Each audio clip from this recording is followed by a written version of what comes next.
Paulette Jourdain, che era allora una bambina, si ricorda che la notte in cui Modigliani morì all'ospedale, Zborowski non volle che Jeanne dormisse nello studio della Grande Chaumière. Paulette l'accompagnò in un piccolo albergo della Rue de Seine. L'indomani Jeanne andò all'ospedale per rivedere Amedeo.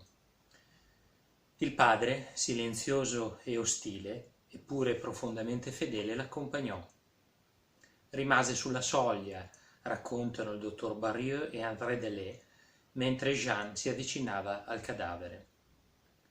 Non lo baciò, scrive Stanislas Fumet, amico di infanzia, con la moglie agnuta di Jeanne, ma lo guardò a lungo, senza dir nulla, come se i suoi occhi si appagassero della sua disgrazia. Si ritirò camminando a ritroso fino alla porta. Conservava il ricordo del viso del morto quando la incontrammo e si sforzava di non vedere nient'altro. L'indomani, all'alba, Jeanne Buterne si gettò dal quinto piano. Sembrava un angelo, disse Fujita, che non rifugge dalla cattiva letteratura. Chantal Kenneville scrive: Jeannette Buterne si era rifugiata dai suoi genitori, cattolici offesi dalla sua unione con l'ebreo Modigliani, e non diceva una parola.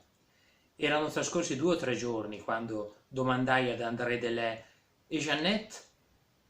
Mi guardò male. Si era gettata la mattina dalla finestra del quinto piano della casa dei suoi genitori. Il corpo fracassato era stato raccolto nel cortile da un operaio che lo aveva trasportato fino al pianerottolo del quinto piano, dove i genitori, spaventati, gli avevano chiuso la porta in faccia. Il corpo era poi stato trasportato dallo stesso operaio su di una carretta a mano fino allo studio della Rue de la Grande Chaumière, dove il portinaio lo aveva respinto dicendo che non era un inquilino. Infine, questo operaio, che resterà sconosciuto e merita ogni onore, andò al commissariato, dove gli fu detto di riportarlo per ordine della polizia in Rue de la Grande Chaumière. Là il corpo rimase abbandonato per tutto il mattino. Jean Léger era con me. Andammo subito allo studio, dove la vista di questa ragazza così piena di talento, così assoluta nel suo amore per Modigliani, ci fece una pena infinita. Era stata mia amica all'École des Arts Décoratifs e all'Accademia Colarossi. Jean Léger andò a cercare un'infermiera per vestire il corpo. Restai sola davanti a quel dramma straziante. La testa bianca e verde portava ancora le tracce di quella vita che era da poco scomparsa per una libera scelta, eroica e rischiosa. Aveva avuto una figlia da Modigliani e ne attendeva un altro. Misi un po' d'ordine e spazzai lo studio, sparso di scatole vuote di sardine e di resti di carbone. Nell'altro studio ovunque c'erano bottiglie di vino, vuote anch'esse. C'era sul cavalletto un bel ritratto d'uomo non terminato. Vidi dei disegni di Jeannette in cui si era rappresentata nella sua maniera, con le lunghe trecce, nell'atto di colpirsi al seno, con un lungo stilo. Aveva forse sempre previsto la sua fine. I funerali di Modigliani furono imponenti. Tutta Parigi era al Père Lachaise. Quanti fiori! Poiché si usciva dalla guerra non si voleva avere l'aria triste, si aveva l'abitudine alla morte.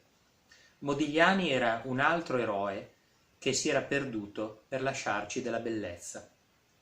I funerali di Jeannette furono molto diversi da quelli dell'uomo che aveva adorato umilmente. I suoi genitori non volevano vedere nessuno. Fissarono i funerali alle 8 del mattino. Qualcuno tra di noi riuscì a saperlo. Chi è venuto a quell'ora incredibile? Zborowski, Kisling, André Salmon e le loro mogli in un taxi. Nel taxi dei genitori e del fratello io e Orloff. Il miserabile carro funebre e i 2 taxi fecero l'interminabile tragitto sotto un cielo grigio e freddo fino a uno di quei cimiteri della banlieue più lontana. Al funerale di Modigliani non avevano assistito soltanto gli amici, gli artisti e tutta la popolazione di Montmartre e di Montparnasse. c'erano anche sull'attenti i poliziotti e furtivi i mercanti che compravano. Jean Modigliani, mio padre, abscondita.